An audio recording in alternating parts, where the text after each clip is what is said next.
this is a labor of love for Jay, No, I know. and as a result, he's my friend. Harvey Weinstein, Jeffrey Epstein, Robert Kelly, Sean Combs have one person in common professionally and privately. Sean Carter. This has been a fist of tyranny that has been punching through our culture and our society for decades. It must stop. I thought it was great. So innovative, so cool. He's great, Sean.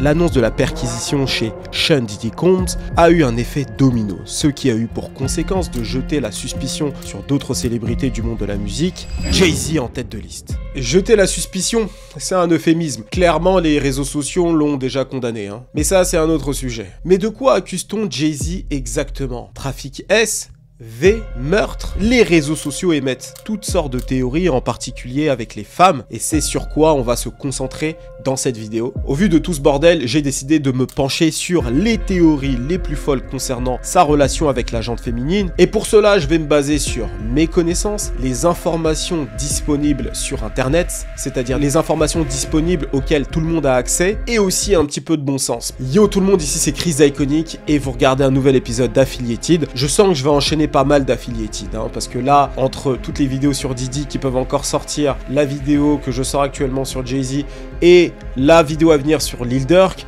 je pense qu'on aura de quoi faire en termes de Affiliated. Donnez-moi du LSD à faire, parce que là, franchement, il y a très peu de sujets à traiter. Ah oui, si.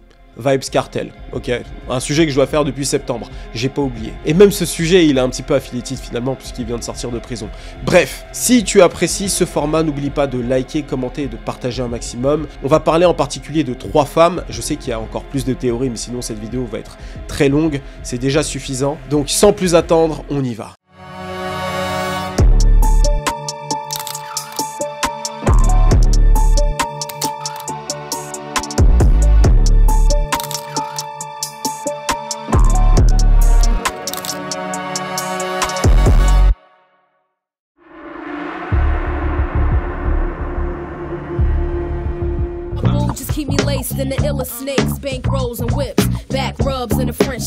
Alors là, ce que je viens de vous diffuser, c'est le morceau No, extrait du premier album de Jay-Z, Reasonable Doubt. C'est le premier morceau de Jay-Z qui lui a vraiment permis de manger Gucci. C'est en grande partie grâce à ce single qu'il a signé chez Def Jam, ce qui lui a permis d'en faire la BO du Professeur Folding. Je sais pas si vous vous rappelez, mais ce film, en tout cas à moi, a vraiment marqué mon enfance. Et comme tu peux le voir en featuring, il y a la jeune Foxy Brown. À ce moment-là, cette dernière était déjà dans le circuit, elle commençait à se faire connaître. Elle avait participé au remix du morceau Ashatia avec LL Cool J en 95.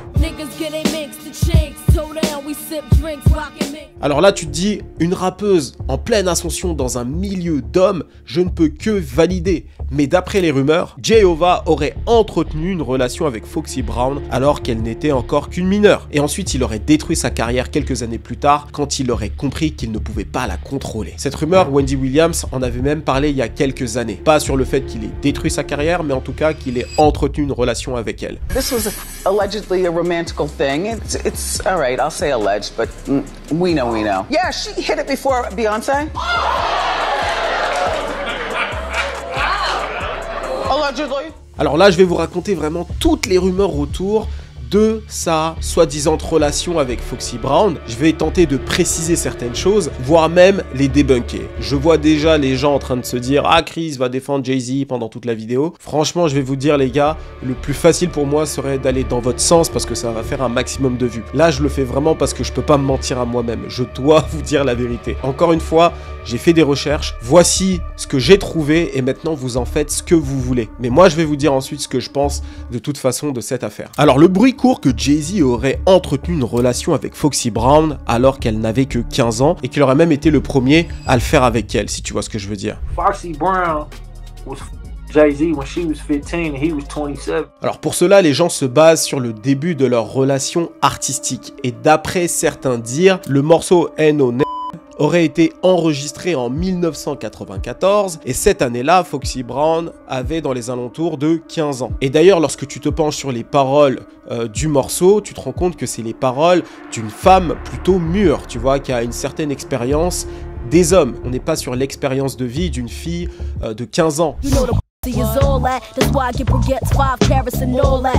on peut même aisément dire que Jay-Z aurait écrit le couplet de ce morceau-là, tu vois, étant donné que lui était déjà dans sa vingtaine, donc avec la maturité nécessaire pour pouvoir écrire un couplet de la sorte. Ce dernier devait avoir dans les alentours de 25 ans en 1994. D'ailleurs, ce dernier était crédité à plusieurs reprises sur l'album de Foxy Brown sorti en 96, donc ça veut dire qu'ils ont entretenu une vraie relation, une vraie collaboration, au moins en 1995. Il y a eu aussi plusieurs témoignages qui ont circulé disant que les deux étaient ensemble. Tu as notamment sur un forum une femme qui a dit ceci: il venait la chercher quand elle allait au lycée. Elle est d'abord allée dans mon école, John Dewey, puis à BCA et ensuite au cours du soir à Westinghouse. Il passait la chercher à Westinghouse, Biggie venait aussi la chercher, mais ils étaient vraiment juste des amis. Tout le monde savait qu'elle et Jay étaient ensemble. Wendy Williams a dit à plusieurs reprises qu'elle savait de sources sûres qu'il y avait quelque chose entre eux. L'entourage de Jay, notamment son ancien associé Damon Dash, aurait été aussi au courant de leur relation. D'ailleurs, lorsque ce dernier a été interrogé à ce sujet dans le podcast de Nick Cannon, il a réagi de manière très agressive. At what age was Foxy Brown signed? I don't fucking know. I wasn't paying attention to Foxy Brown. Yeah, but that's... I didn't sign Foxy Brown. I know Stop you putting I'm me just in that. asking a You keep asking question. like I'm on the block. I'm responsible for everybody. I don't know You the nothing about boss. that. I wasn't. Oh, now I'm the boss. I've always given you the credit as a What I'm boss. saying is, bro, I didn't sign Foxy Brown. I'm just asking. What do I got to do with Foxy Brown? That's why I said it's a whole separate related question, Well, Dave. what do I have to do with Foxy Brown? Because the first time I ever heard of On a Foxy single, Brown, Now, they ain't got something to do with it? Yo, don't beat around the bush. Say what you want I'm to say. just What do you asking. mean by that question? I was just asking. What are you insinuating? I'm when not you asking insinuating, about I just Foxy asked the Brown? question. Et même Nas, son ennemi juré de l'époque, s'en était servi contre lui dans la période du clash en faisant référence au fait que Jay-Z ait fait un album en commun avec R. Kelly et qu'il ait été en tournée avec lui et que forcément il a été témoin de beaucoup de choses. Could have put up movies with, I could have showed the R. Kelly video that everybody's talking about, made fun of it and said, yeah, Jay's hanging out. When Jay and I was in there doing Basketball Awards, you can't tell me Jay didn't see a 14-year-old girl come in the studio and sit on R. Kelly's lap. Et puis également dans Either, son clash, il dit ceci. Foxy got you hot cause you kept your face in a What you think you getting girls now cause of your looks? Alors quand Nas dit que Foxy Brown aime Jay-Z seulement pour son look, moi je suis pas d'accord. Jay-Z porte du Make It Shine dans Ain't No Name. Je rigole. Merci à Make It Shine de sponsoriser cette vidéo. Alors Make It Shine, c'est une marque de bijoux pour hommes et pour femmes proposée à des prix accessibles. Ils ont une très large gamme de produits sur leur site. Et d'ailleurs, comme tu peux le voir dans les images, il y a la collection Stars and Flowers. Cette collection-là, c'est probablement celle qui cartonne le plus. Et récemment, Make It Shine a même lancé une gamme de vêtements, d'accord? Donc tu vas avoir des hoodies, des t-shirts. C'est vraiment sympa. Pour ma part, j'ai un t-shirt qui est vraiment épais, qui est de très bonne qualité. Et c'est ça la force de Make It Shine, c'est de proposer tout un tas de produits, tu vois, tu as même des bijoux pour les sneakers, les fameux slicks. Alors si tu n'as pas peur de cailler, sachant que dehors il commence à faire froid, eh ben porte du Make It Shine parce que clairement tu vas être frais.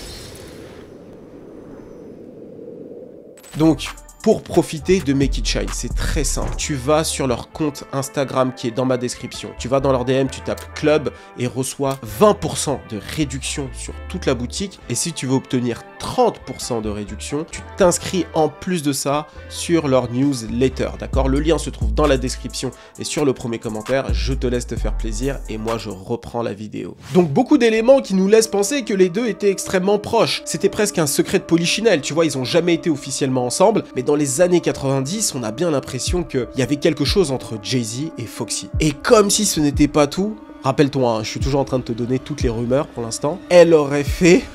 Bon là vraiment vous abusez internet, même ça vous abusez. Si c'est vrai, franchement je pète une case, j'arrête à Iconic, c'est trop pour moi. Apparemment, elle aurait fait un threesome avec Jamie Foxx et Jay-Z avant d'être signée chez le rappeur. Et ce dernier lui aurait refilé une MST. D'ailleurs, Jaguar Wright, elle a dit quelque chose qui est drôle mais qui est insultant pour Foxy Brown, donc je voulais pas mettre l'extrait ici. Je vous en parle déjà, mais parce que Jaguar Wright, en fait, elle fait beaucoup de vidéos drôles, mais elle raconte beaucoup de merde, en fait. Elle dit un peu de vérité, je pense, mais beaucoup de merde. Donc, j'ai pas envie de le répéter ici, bref. Et puis, fuck, je vous mets un extrait, c'est balourd, de toute façon. Y'all should go back and talk to all of the that she slept with in Philly when she was in Philly. She burned every last one of them. She sent more niggas to the clinic than COVID. Et donc, quelques années plus tard, elle aurait pris en maturité et serait devenue incontrôlable pour Jay-Z et il fallait absolument l'arrêter. Et donc, il il se serait chargé d'elle. Et donc il l'aurait mis au placard en l'obligeant à signer un NDA, tu vois. Et d'ailleurs, lorsqu'on la questionne sur Beyoncé, elle dit d'elle, maintenant il est avec Beyoncé, cette p*** à la laine dégueulasse. Littéralement, c'était ça. Hein. Ça vient d'une rumeur qui a été diffusée en 2013 à peu près. Je m'en rappelle parce que je suivais déjà un petit peu ce qui se faisait. Et ouais, moi, ça fait très longtemps que je suis dans le game. Hein. Bon, ça en fait là des rumeurs là sur Foxy Brown et Jay-Z. Maintenant là, j'ai posé vraiment toutes les plus grosses rumeurs. Maintenant, je vais tenter de passer tout ça au crible et tenter d'y discerner un petit peu de vérité, ok? Qu'est-ce qui peut être vrai, qu'est-ce qui est faux? Alors déjà, remettons les choses dans la bonne époque. Il n'est dit nulle part que le morceau Hey No a été enregistré en 1994. Dans les sources officielles, parce qu'on va aller sur les sources officielles, le morceau a été enregistré en 1995 et est sorti en 1996. Foxy Brown avait 18 ans et Jay-Z 27. Ok, l'écart reste large, mais on est loin de l'histoire des 15 ans, 27 ans. Ensuite, en ce qui concerne le caractère hyper cru des paroles de Foxy Brown, très honnêtement, ça me choque pas compte tenu de l'époque dans laquelle ça a été écrit, parce qu'il faut se remettre dans le contexte des années 90. C'était pas du tout choquant à l'époque d'entendre une gamine, tu vois, de 17 ans, 18 ans, parler de la sorte. Ça vient du fait qu'elle ait grandi dans un quartier difficile de Brooklyn dans les années 80-90 et non à Angers dans le pays de la Loire. Tu vois ce que je veux dire? Je dis pas que c'est une bonne chose, mais ce que je veux dire, c'est qu'une Foxy Brown qui a grandi à Brooklyn, ça ne la choque pas de répéter ce type de paroles-là. Ça faisait presque partie de son quotidien. Et donc le morceau n'était tellement pas choquant pour l'époque qu'ils ont décidé d'en faire le premier single et que Def Jam a même décidé d'en faire la BO du professeur Folding. Donc c'est pour te dire à quel point c'était vu comme quelque chose de totalement normal de parler de la sorte même à 18 ans. Après, je dis ça, aujourd'hui les gamins de 17 ans, 16 ans parlent super mal. Hein. Quand on prend Lil Pump il y a quelques années, tu vois, il avait 16 ans, mais les dingueries qu'il faisait sur internet, ça choquait personne. Et à côté, Foxy Brown qui a dit ici ou fuck là, bon, voilà quoi. Là, c'est juste parce que c'est une femme, finalement. Hein. Ensuite, est-ce que Foxy Brown sortait avec Jay-Z dans les années 90? Alors, je vais reprendre les propos de Foxy Brown. Elle a nié depuis plusieurs années cette relation. Elle l'a dit à plusieurs reprises que les deux ne sont jamais sortis ensemble, ok? Et d'ailleurs, lorsqu'il y a eu cette rumeur de threesome d'MST et le fait qu'elle aurait insulté Beyoncé, elle a contacté TMZ pour démentir tout ça elle-même. L'atrocité de cette histoire m'a donné la nausée. Toute personne impliquée sera contactée par mon avocat. Elle a dit également, de toutes mes années dans l'industrie musicale, ce sont les accusations les plus écœurantes et irrespectueuses que j'ai jamais subies. Cette histoire fictive, sans aucun enregistrement audio, visuel ou interview écrite, a clairement été inventée dans une intention malveillante. Elle a d'ailleurs ajouté que Jay et B étaient des personnes merveilleuses avec elle, n'en déplaise aux haters des Carters. Putain, j'ai fait une rime là. Et avec tout ce qui se passe sur les réseaux autour de Didi, tout ça, elle a décidé de prendre à nouveau la parole parce qu'il y avait trop de gens qui parlaient en son nom. Elle a tenu à rebondir sur tout ce qui a été dit. En réalité, les gens se servent d'elle, hein, parce que clairement, ils se basent sur des informations qui sont complètement fausses pour la faire parler, en faire une victime et descendre en réalité Jay-Z et Beyoncé. Et je pense sincèrement que les gens qui font ça ne sont pas intéressés par la justice. L'idée, c'est de descendre un maximum Jay-Z et Beyoncé. Pourquoi les gens sont autant motivés à faire ça sur les réseaux sociaux? Sincèrement, c'est quelque chose que je n'ai jamais compris, mais c'est quelque chose de réel. L'idée, c'est de les descendre, trouver quelque chose, et très souvent, la plupart des gens n'ont absolument aucun argument, c'est juste créer des choses un petit peu fictives pour les descendre. Et je dis ça réellement parce que y a rien, c'est-à-dire que si les gens étaient réellement comme ça tout le temps, là je me dirais, bon, ok. Mais là, pour le coup, c'est vraiment de la pure haine. Et en fait, ça, c'est quelque chose que je comprends pas. Bref. Et donc, elle reprend la parole sur Instagram, elle fait des stories où elle reprend des tweets qui ont été faits comme ça sur Twitter, et elle y répond directement. Donc, tu as une personne qui dit, par exemple, le secret de Jay-Z va bientôt être révélé. Une fois que le NDA de Foxy sera expiré en 2025, bébé, elle va tout balancer. Emoji qui pleure de rire. J'ai l'impression que Roc Nation est presque fini. C'est pour ça que Nicki se sent aussi à l'aise de parler comme ça. Ce à quoi elle a répondu, épargne-moi ton histoire bidon d'NDA. Y a pas une personne sur Terre qui pourrait m'empêcher de parler. Un NDA sur moi devrait coûter 100 millions. Elle dit aussi, arrêtez de jouer avec mon nom. Prêt à tout pour un commentaire. Vous ne pouvez pas m'atteindre avec vos conneries pour faire tomber Hove. Vous feriez mieux de vous renseigner sur le genre de personne que je suis. Et donc voilà. Et les rares fois où elle a réellement parlé de Jay, c'était en bien parce que Foxy Brown ne prend pas souvent la parole. Par exemple, dans l'un des tout premiers podcasts de l'histoire des podcasts, celui de Combat Jack, le podcast favori de notre cher Sindanu. D'ailleurs, si vous n'avez pas vu l'un de nos derniers épisodes de CKO, allez le mater. C'est notre dernier invité, mais c'est pas vraiment un invité, ça fait partie des gens qu'on va avoir régulièrement dans le show. Il est vraiment sans langue de bois, donc c'est un ouf. Donc vraiment, allez regarder, c'est intéressant de ouf. Et donc, dans le podcast de Combat Jack, elle revient sur comment Jay-Z l'a aidé dans sa carrière lorsqu'il lui est arrivé des trucs de ouf. Quand elle a perdu l'audition et que Jay-Z l'a aidé à finir son album, qu'il l'a aidé à avoir ses royalties. Il a tout fait en sorte pour que les choses se passent bien pour elle, même si elle a eu plusieurs galères dans sa vie. Donc je pense sincèrement que Foxy Brown n'a que du love pour Jay-Z. Maintenant, moi, qu'est-ce que je pense? Je vais vous dire les choses. Au moment où elle a enregistré l'album, avec Jay-Z, elle avait 18 ans. Est-ce qu'elle a eu potentiellement une relation avec lui? Selon moi, mon bon sens et comment les gens sont, il y a des chances que des choses se soient passées quand elle avait 17 ans. Sincèrement, c'est ce que je pense. Et vous savez que, j'aime beaucoup Jay-Z, etc. Mais comme je vous ai dit dans la précédente vidéo, et je sais pas si j'ai été très clair, mais je pense sincèrement que dans les années 90, les gens ne voyaient pas les choses de la même manière. Et clairement, pas de la meilleure. Ça, je vous l'accorde. Et parmi ces choses-là, c'était ce type de relation-là. Ce que je dis là, encore une fois, ça ne tient qu'à moi, d'accord? C'est ce que je pense. On les voyait tout le temps ensemble. C'est une très belle fille, Foxy Brown, surtout dans les années 90. Ça me choquerait pas que les deux aient fricoté à un moment quand elle avait 17 ans. Mais officiellement, des dires de Jay-Z et des dires de Foxy Brown, ça n'a pas été le cas. Ils n'ont jamais fricoté ensemble officiellement.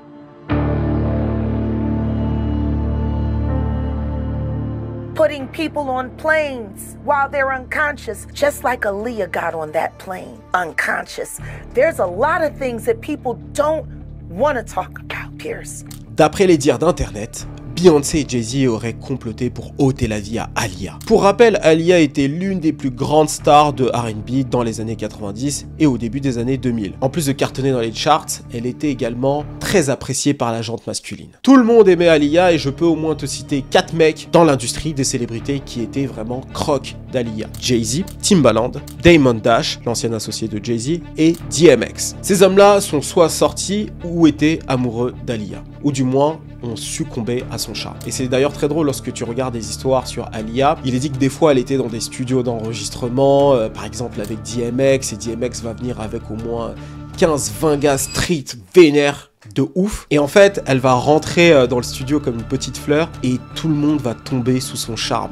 Elle va se pointer, elle va commencer à donner un petit surnom à tous les mecs qui sont là et ils vont s'adoucir comme des petits toutous. Tu vois, c'est comme si aujourd'hui, par exemple, dans la musique, on va dire urbaine, française, l'une des filles qui est connue comme étant très belle, c'est par exemple Ronisia. Tu vois, c'est comme si aujourd'hui, Ronisia rentrait dans un studio avec que des mecs street et elle leur donne tous un petit surnom comme ça. Par exemple, le mec du quartier, je sais pas moi, Brasco 9-1, tu vois, vénère de ouf. Elle débarque, elle appelle mon petit ourson. Et à chaque fois, elle va l'appeler comme ça, mon petit ourson, il est là.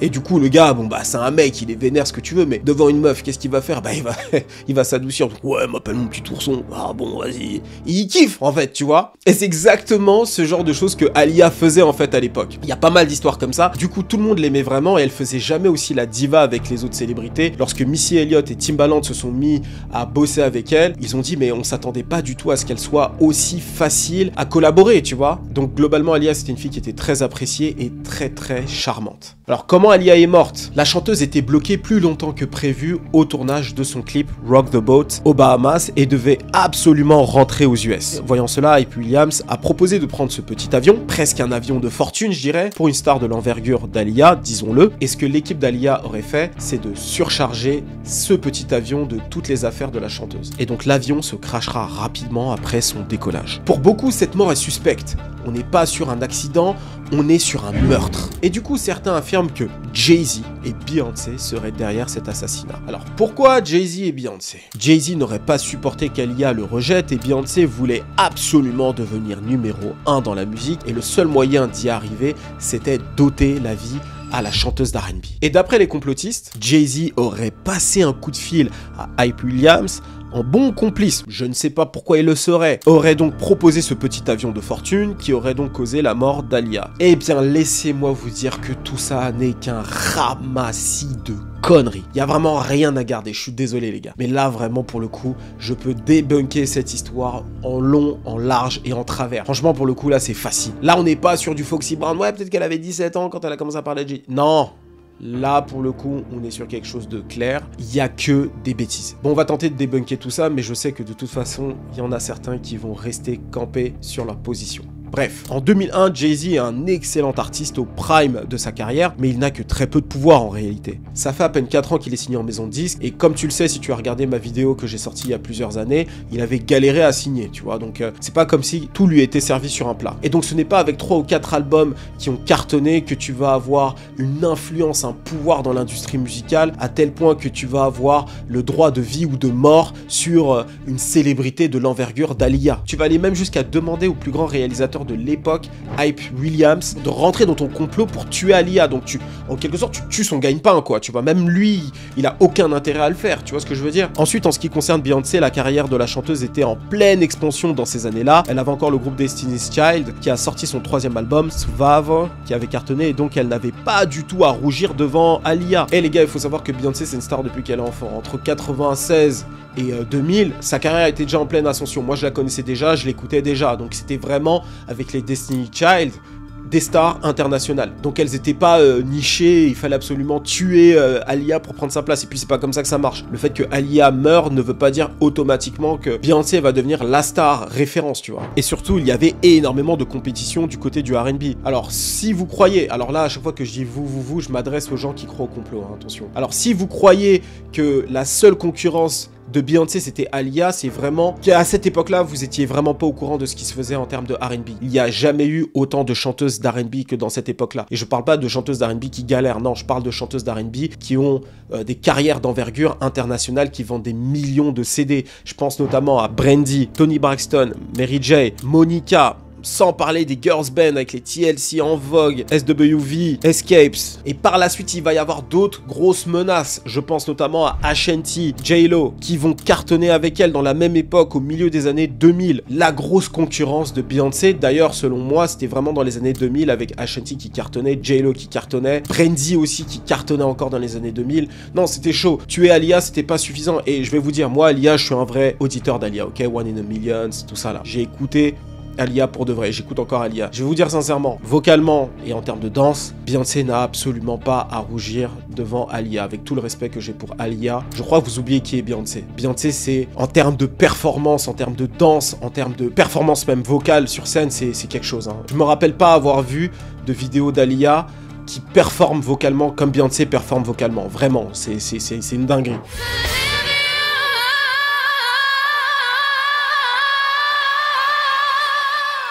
Donc je ne pense même pas, si vous voulez mon avis, que Aaliyah et Beyoncé c'est dans la même catégorie. Et j'adore Aaliyah, mais vraiment Beyoncé c'est quelque chose d'assez extraordinaire. Et je sais qu'il va y avoir des mecs dans les commentaires qui vont vouloir faire les puristes, mais les gars, retournez voir les clips de Beyoncé dans les années 2000 et de Aaliyah lorsqu'elle se mettait à danser et tout ça. Enfin franchement ça n'a rien à voir, hein. Mais j'adore Aaliyah, encore une fois, j'adore Aaliyah, mais cette comparaison les gars, respectez Beyoncé, vraiment. D'ailleurs la Beehive là, s'il y a bien un moment où vous devez vous manifester, dans mes commentaires c'est maintenant. Mettez des liens, je sais pas, parlez des moments que vous avez kiffé de Beyoncé sur scène, tout ça là, parce que voilà, moi je sais pas quoi faire d'autre, hein. Et en ce qui concerne Jay-Z, donc il aurait éliminé Aaliyah, parce que Aaliyah ne veut pas sortir avec lui, ok? Et pour ceux qui ne savent pas, Aaliyah est sorti avec Dame Dash, d'accord? Dame Dash c'est son ancien associé qui le déteste, on va y revenir un peu plus tard. Pour que on puisse vraiment aller au bout du bail, supposons que Jay-Z ait eu le pouvoir à l'époque de tuer Aaliyah. Donc il a éteint la meuf. On va supposer ça, comme ça on va pouvoir décortiquer et voir si c'est possible ou pas. Donc Aaliyah, que ce soit dans sa vie personnelle comme dans l'industrie, elle a laissé des gens hyper tristes. Et parmi ces gens-là, il y a notamment Timbaland ou encore Missy Elliott. Pour ce qui est de Timbaland, il était clairement amoureux d'elle. Il l'a dit à plusieurs reprises et lorsque Aaliyah est morte, il est tombé en dépression. Aussi simple que ça. Donc la mort d'Aaliyah lui a fait tellement de mal que voilà, il a décidé de disparaître pendant un moment. Pour ce qui est de Missy Elliott, pareil, elle est rentrée dans une période très compliquée. Et Timbaland donc continuera à collaborer avec Jay-Z jusqu'à 20 ans plus tard. C'est-à-dire dans les années qui ont suivi. Sur Black Album par exemple, il a collaboré avec lui, jusqu'à Magna Carta Holy Grail, l'album qui est sorti en 2013, il a produit plusieurs morceaux dans cet album là. Il y a plusieurs vidéos des deux en studio en train de s'amuser et en train d'écouter des prods, c'est d'ailleurs des vidéos qui sont devenues légendaires. Missy Elliott également a continué à collaborer avec Jay-Z à plusieurs reprises. Et donc moi la question que je vous pose, c'est un homme qui est tombé en dépression à cause de la mort d'une femme qu'il a aimée, est-ce que vous pensez que cet homme là pourrait collaborer avec le potentiel assassin de cette femme, ok? Donc en l'occurrence ici, Jay-Z. Est-ce que vous pensez que Timbaland aurait donc collaboré avec Jay-Z, sachant que Jay-Z a tué Aaliyah? C'est la question que je vous pose. Non mais je vous la pose la question. Alors là vous allez me dire, ah non mais peut-être qu'il est pas au courant, nanana, tout ça, d'accord. Donc là vous êtes en train de me dire qu'un homme qui a connu Aaliyah et les proches d'Aaliyah ne serait pas au courant de la rumeur comme quoi Jay-Z était amoureux d'elle et l'a tuée, mais nous en France, on est au courant que Jay-Z et Beyoncé ont comploté pour tuer Aaliyah. Vous trouvez pas qu'il y a quelque chose qui ne va pas? Les gars, je suis pas en train de défendre Jay-Z et Beyoncé pour le plaisir de défendre Jay-Z et Beyoncé. Je suis juste en train d'essayer de mettre un peu plus de clarté dans les contenus de désinformation qui tournent. J'essaie juste de faire ça. Jay-Z et Beyoncé sont pas des gens clean, d'accord? Moi, j'ai plusieurs choses qui me viennent en tête qui m'ont pas trop plu dans le comportement de Jay-Z. En particulier Jay-Z et même Beyoncé d'ailleurs. Mais par contre, je peux pas juste laisser autant de choses fausses se dire. On est obligé d'en parler ici et on est obligé de débunker et de vous pousser, vous, à la réflexion. Donc clairement, non, c'est impossible que Timbaland soit au courant et que Timbaland ait continué à collaborer avec Jay-Z si Jay-Z avait tué Aaliyah. Peu importe si les autorités sont au courant ou pas, un gars comme Timbaland n'allait pas collaborer avec Jay-Z, sachant que Aaliyah l'a envoyé en dépression lorsqu'il a appris sa mort, d'accord? Donc c'est faux. C'est complètement faux. Là, je suis en train de retourner les choses dans plusieurs sens. C'est complètement faux.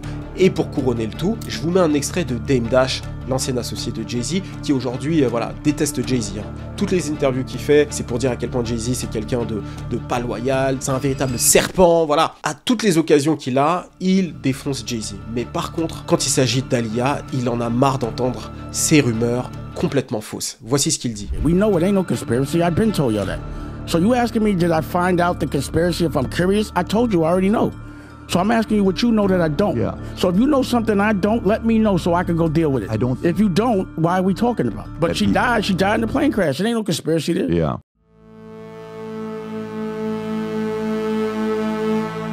Hey Jay-Z, j'étais la journaliste qui parlait avec ta prétendue maîtresse juste avant qu'elle meure ou soit assassinée. Je sais ce que tu as fait.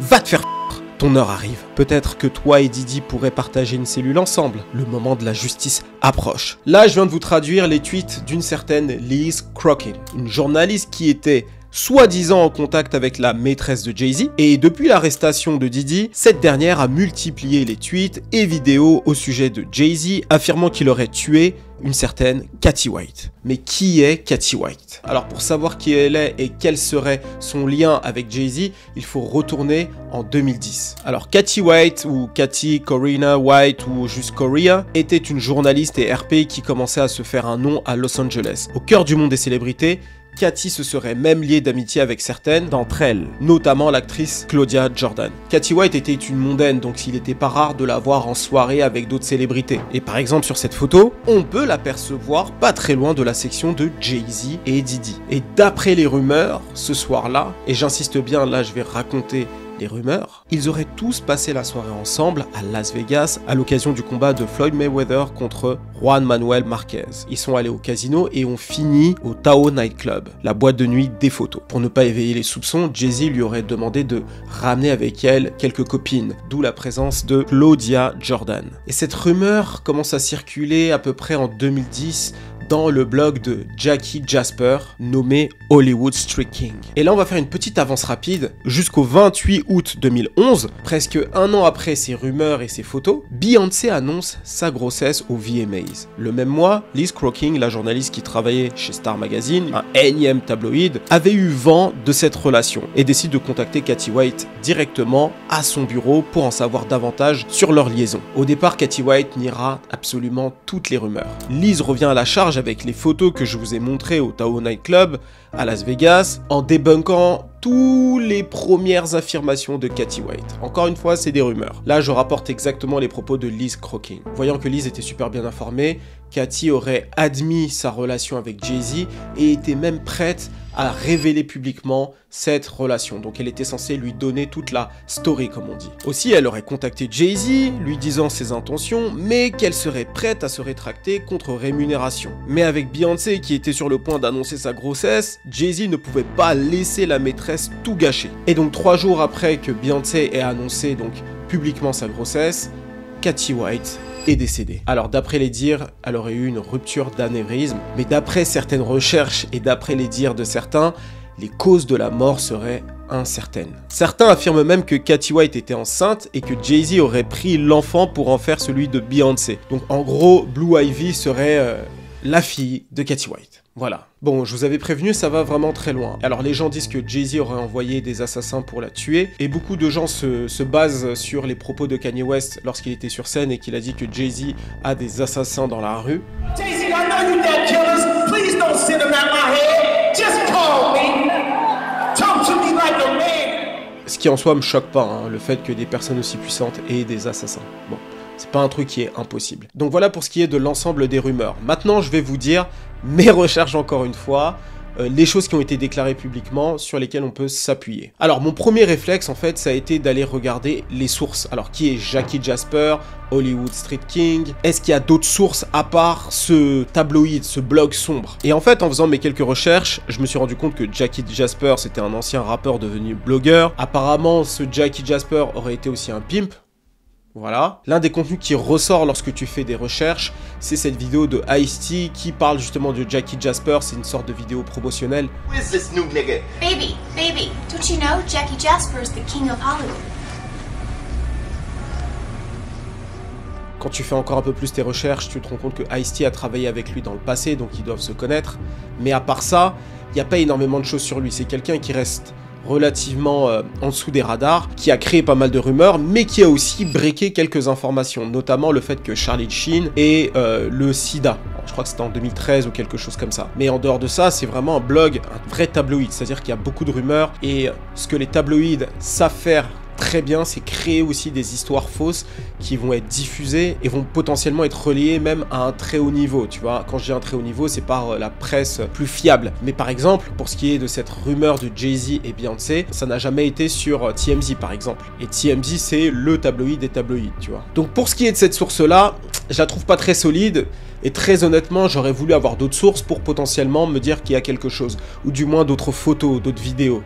Mais il n'y a absolument rien. Et ensuite, passons à Liz Croking. Parce que Liz Croking a fait énormément de tweets. Donc on se dit forcément qu'elle doit avoir plus d'éléments que ça. Elle a d'ailleurs déclaré à plusieurs reprises qu'elle avait plusieurs infos sur la relation entre Jay-Z et Katie White. Je suis pas totalement sûr, mais elle a même dit, je crois, qu'elle avait des preuves. Alors, après avoir scrollé sur son profil Twitter et avoir fait quelques recherches sur elle, j'ai commencé sérieusement à douter de sa crédibilité. Alors pourquoi? Parce que c'est une journaliste qui a quand même été récompensée à un moment, donc je me suis dit, attends, c'est quand même quelqu'un de sérieux. Mais lorsque tu regardes un petit peu sur son feed Twitter, tu vois que elle est vraiment dans toutes les théories du complot possible, donc c'est une pro-Trump. Moi, à la rigueur, ça me dérange pas du tout. Tu peux être pro-Trump, ça fait pas de toi quelqu'un pour moi à exclure, loin de là. Par contre, elle croit à la théorie de QAnon. Alors pour ceux qui ne savent pas la théorie de QAnon, c'est une théorie qui dit que Trump est devenu président et veut redevenir président pour lutter contre tous les réseaux pédosatanistes américains, d'accord ? Donc il est là pour les combattre en quelque sorte. Elle est à fond sur le Pizzagate, enfin bref.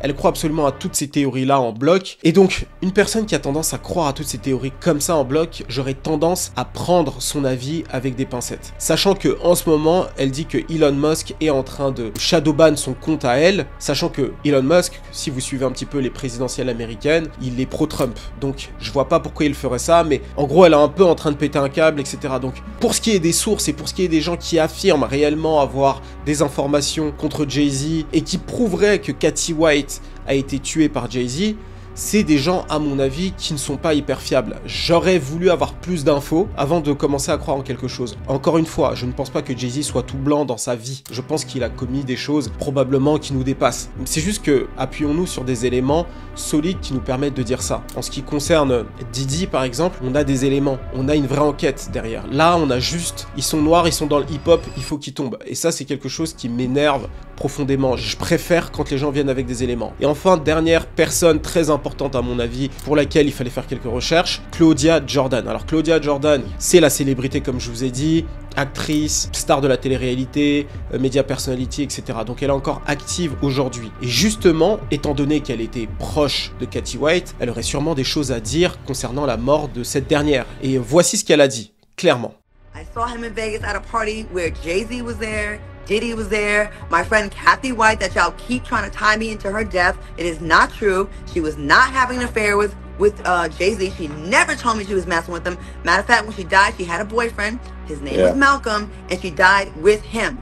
I need y'all to stop this rumor that she was pregnant by Jay-Z. She never told me that. I never seen her pregnant. I seen her drinking. We went to Magic Mountain, Six Flags together, and was on the rides. These are not things that people that are pregnant by superstars do. No. They try to protect that fetus. Mm-hmm. Okay?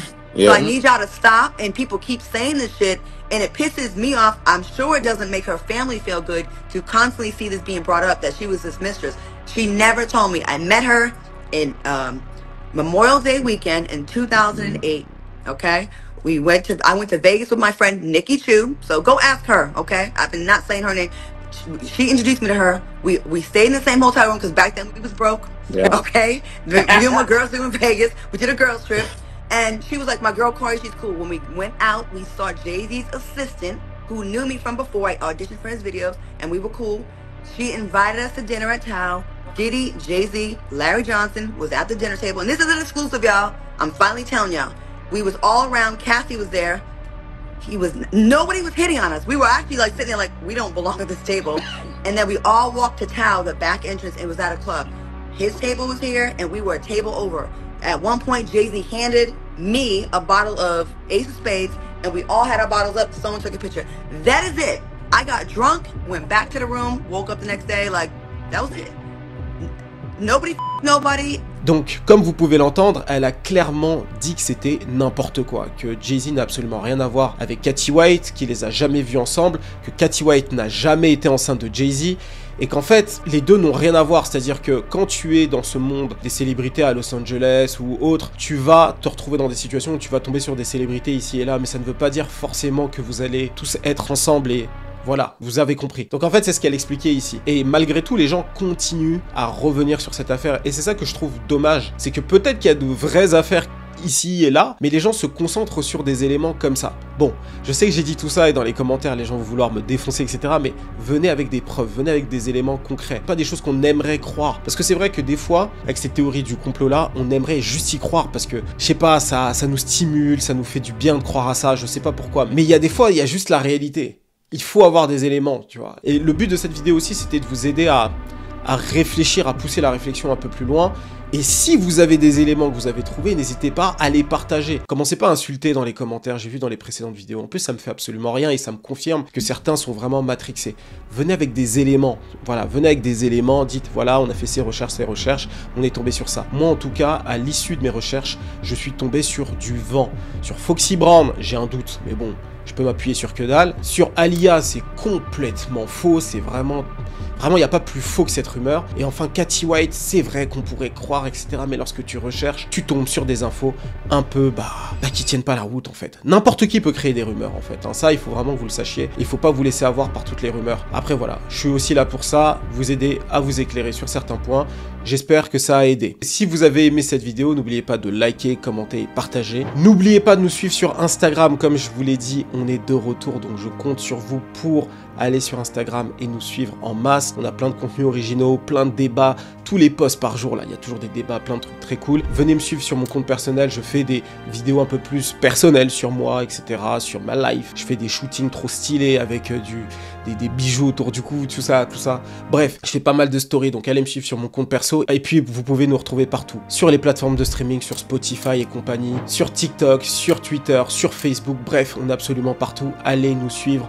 Partout, je compte sur vous. Et pour les personnes qui sont intéressées par le business de la création de contenu, de l'influence, comment bâtir une audience avec son influence, comment la monétiser, on a un lien, une newsletter qui est en description, d'accord? Vous allez vous inscrivez là-bas et vous allez recevoir toutes les semaines des mails avec de l'information, de l'actualité sur moi en tant qu'entrepreneur et bien sûr les accompagnements qu'on propose, le coaching, les rendez-vous, parce que là on va faire bientôt des rendez-vous physiques où je vais faire quelques présentations, des masterclass, etc. Donc tout est en description, d'accord? Et aussi n'oubliez pas Sikeo, l'énorme podcast qui est en train de tout casser là, d'accord? Allez nous suivre, ok? Vous tapez Sikeo et vous allez tomber sur tous les podcasts qu'on a fait. On a de très gros invités qui arrivent, sûrement déjà certains que vous avez pu voir, mais on a d'autres qui arrivent. On est dans le hip-hop, mais on va aussi faire des comédiens, on va aussi faire des sportifs. Bref, on veut vraiment être une plateforme, comme on dit, culture, d'accord? Culture, c'est le terme pour rassembler en fait tout ce qui est cool, tout ce qui nous ressemble, ok?